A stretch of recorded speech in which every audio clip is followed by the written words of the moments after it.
पूरे देश से मानसून के बादल ऐसे गायब हुए जैसे गधे के माथे से सिंह। अल नीनो आने वाली है। मौसम विज्ञानी ये बता रहे हैं कई हिस्सों में पानी कम गिरेगा। जिस मानसून को मध्य प्रदेश की तरफ आना चाहिए, आखिर क्या कारण हुआ कि उसने अपना रास्ता डाइवर्ट करके वापस से दक्षिणी राज्यों की तरफ कर लिया। जी किसान भाइयों, 17 जून 2026 बुधवार, मैं सुमेर सिंह सिसोदिया, डिजिटल दरबार। वैश्विक गर्माहट, अल नीनो या जलवायु परिवर्तन, कुछ भी समझ लीजिए, तीनों का इफेक्ट लगातार लग रहा है कि जो इस बार मानसून आया है उसने मानसून को बेरुखी में डाइवर्ट किया है या मानसून को वापस विपरीत दिशा में भेजा है। सबसे ज्यादा असर खेती पर पड़ने वाला है, क्योंकि वैश्विक गर्माहट का जो सबसे ज्यादा नुकसान है वो खेती में देखा जाता है। लगातार ईल का प्रकोप या कीट का प्रकोप बढ़ता जा रहा है। इसका कारण सीधे सीधे तौर पे देखा जाए तो वैश्विक गर्माहट है। दूसरा कारण जो है मानसून को डिस्टर्ब कर रहा है तो वो वैश्विक गर्माहट है या अल नीनो है।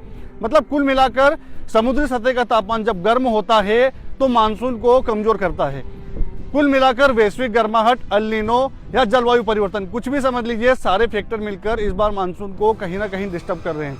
अब कुछ किसान भाइयों के कल मैसेज पड़े हुए थे कि हमने सोयाबीन का बीज उपचार कर लिया और आपने बोला है कि सोयाबीन का बीज खराब हो जाएगा। देखिए, यदि आपने बीज को उपचार कर लिया है तो उसे जूट के बोरे में भरकर रखिएगा।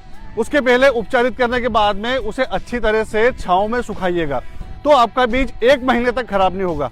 परंतु यदि आपने यूरिया या डीएपी की बोरी में भर कर रख दिया, जो कि प्लास्टिक की बोरी होती है, तो संभवतः आपका बीज जर्मिनेशन कम होगा और जो आप लोगों ने दवाई उपचार करी है वो व्यर्थ पानी में जाने वाली है। क्योंकि जब उसको जूट की बोरी में आप भरेंगे तो उसको एयर मिलती रहेगी, अर्थात ऑक्सीजन की सप्लाई बराबर होती रहेगी, तो आपका बीज डिस्टर्ब नहीं होगा। परंतु इसके विपरीत यदि आप लोगों ने डीएपी या यूरिया की बोरी जो प्लास्टिक की आती है उसमें भरा तो आपके बीज का अंकुरण बिगड़ सकता है।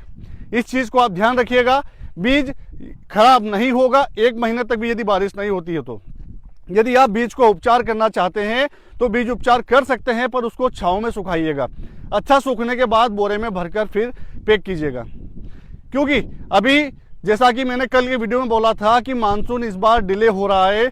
लगातार आज भी मैं वही कहने वाला हूं, 17 जून को भी, कि मानसून 27-28 तक कहीं से कहीं तक मध्य प्रदेश में जो दक्षिण पश्चिम मानसून है वो हमको दिखाई नहीं दे रहा है।